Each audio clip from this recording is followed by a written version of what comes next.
Hey everybody, welcome back to What's for Dinner on this fine, beautiful day, Friday afternoon. It's about 4:30 our time, Central Time. Sunny and warm today, very dry, loving it. Yeah, So, it's beautiful. what do we have going on today? Well, some days don't work out, so I overcooked some fillets and butter in the skillet. I bet they're still going to be delicious. Well, you'll like them. Of course I will. I like mine more on the medium well done. But you side. also were in the military, so you'll eat anything. That's true. That's a really good point. What else? Oh, and then go there, bacon, Okay. It's got which some I air also fry. burned. Yeah. Why are you? Okay, we're overcooking things today. Still looks good to me. It's going to be nice and crispy, air fried. Yeah. And then eggs. Yep, So steak, bacon, and eggs. It's what's for dinner. always. Yeah, really. And then Love I it. had some Brussels sprouts, so I was just pulling it out so you could see the sliced Brussels sprouts underneath with avocado oil, balsamic vinegar, Jane's Crazy seasoning, and garlic. And then I broiled them at 400 for about, 20 minutes. And then I put some cheese on it and cooked it for about another 15 minutes. Okay. Nice. So somebody said to me, I don't want to forget this because my memory's bad. Somebody said, I see that you have steaks most nights. I can't do that. And so we went to Sam's today, and I like their fillets, and it comes in a 4-pack. In the old days, like 5 years ago, a 4-pack of fillets was about $20 to $24. Now they are anywhere from 34 to 45 or a little bit more, depending on how big they are. But I just think we have friends that eat out almost every single night, and it might just be Five Guys or Steak and Shake, but McDonald's and Wendy's and all these places, just a burger, fries, and a Coke cost $10. So my steak is just $10. Everything's more expensive now because the value of the dollar has dropped so significantly. So that's just inflation. You know, it's not that things are getting more expensive. It doesn't matter to us either way, but it's because we're paying more for things because the dollars are so. And I saw that actually it's interesting you say McDonald's because fast food restaurants are one of the most highly inflated. The dollars are buying less and less. I think McDonald's up until recently was up over 100% in the last year or 2 years. From a dollar standpoint, Yeah, anyway. and I don't know the whole rabbit hole to it, but those kinds of places are subsidized by the government because you got corn and wheat subsidies. And so I've read before that it probably takes 60 cents for them to make your meal, but they charge you a lot. Yeah. Remember 10-cent cheeseburgers or hamburgers on Sundays? And 49-cent tacos at Taco Bell. Something and all like that, yeah. Or maybe absolutely. it was 49-cent cheeseburgers, but yeah. Yep. Good old days. So anyway. I don't think we'll see that again. Yeah. So the dollar's pretty much So shot. I don't think this is expensive, but I do think in the old days we used to equate, gosh, that's terrible looking over there. I used to equate steaks with, rich people, but I don't, chicken is, anyway. Everything's expensive. We don't now. eat out a lot, so. Yeah, gotcha. So will any of this cause our blood sugar or insulin to spike?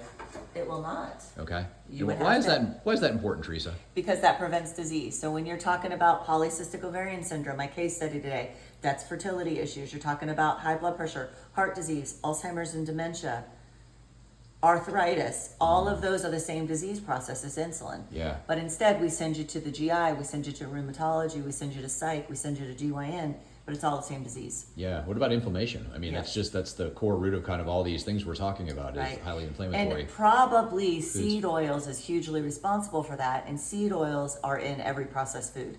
Now, if you took out seed oils, you'd be able to eat your sacred bananas and your grapes and your oatmeal, but that's still, if you're a diabetic, those are not the foods for you. Yeah. So, Gotcha. All right, so I guess this is a good segue into our next part. So we had one of our sweet subscribers checked in with us a couple days ago, commented on and asked a question in the comments section on YouTube, and so I'll just let you take it from there because So the question was essentially, how can she help her mother-in-law, who she loves dearly and is close with, who's 87 years old with diabetes on shots and pills. Before this, I have to say shout out to you first of all that you love your mother-in-law that much and stuff because boy, that's kind of a rare thing, right? Some people don't. Wow. Anyway. So, okay. And I'm going to be honest, which is hard for me to do because I'm a people pleaser and I like to just skirt around things. First, I was like, she's 87, leave her alone. Then I was like, how much more quality of life are we going to get her because how much damage has already been done if you're 87? But then I think quite a bit of disease can be reversed even in a short amount of time. Yeah. And then I think for myself, sometimes I think if I was to get hit by a bus and need help, going to the bathroom or having all those things done for me, getting hit by a bus is not my fault. But if I live terribly all my life, eating cake and brownies and cupcakes and all those things, smoking, drinking, any of those little and vices. then need help as an adult, and by help I'm talking about my kids. I have boys, so I'm talking about their wives, right? So that's how it works. Daughters or daughter-in-laws. I would try to do everything I could, but the hardest part, I think she was also mentioning, is it's just hard to get people to change. I also think that age group 87 are very religious about their providers. Like, they know everything, they're God, they went to med school, they know it all. We didn't have, years ago, Google to look it up ourselves. Now on Facebook or YouTube, there's so much free information. And sometimes these groups on Facebook, not sometimes, many times, they know more than physicians do, because they have that disease, they're focused on it, and they're grouped with 30,000 people in those groups talking about their disease. Your doctor, even if he's a specialist, sees 8 or 10 specialty diseases, and not, so what I'm saying. So it's hard to get into the mindset of those people. Plus, she's the daughter-in-law. If you're the son or the daughter or family, it doesn't always equate to being important information, or that you know what you're talking about. So this overall is a very hard situation.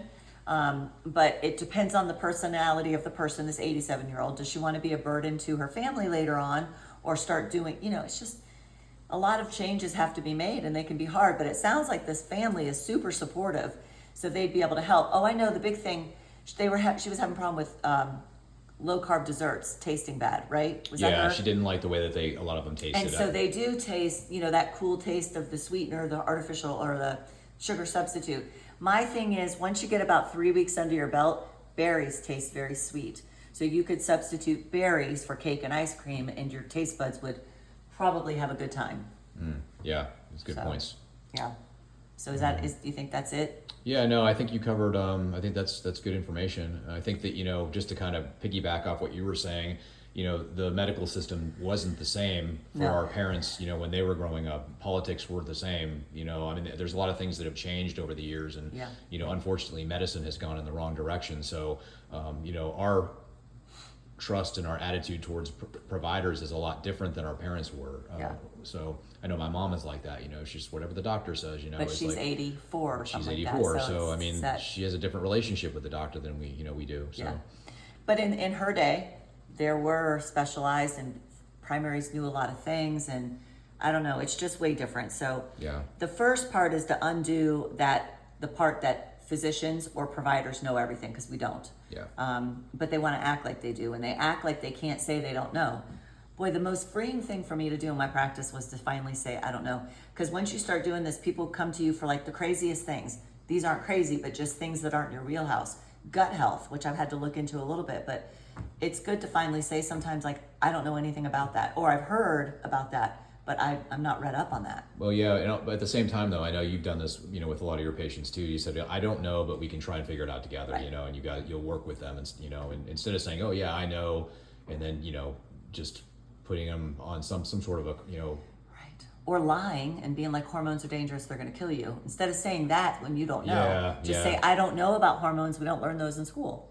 I don't know about nutrition, we didn't learn that in school. And that's probably more what we hear is misinformation from providers than it is I don't knows, Providers do not say I don't know. Yeah.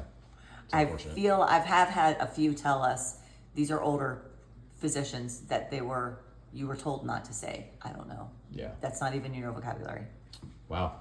Yeah. All right. Well, hopefully that answered that question that we were talking about. Yeah. And listen, if she's watching right now and you're 87, you have been through a lot of things in your life. Changing your food, you got this. Yeah. Yeah. After what you've been through in 87 years, you got this. Sometimes it's hard to get started though, and sometimes in that later on these seasons you go into, it's sort of like, I just don't have the energy to start doing that right now. Even though you can,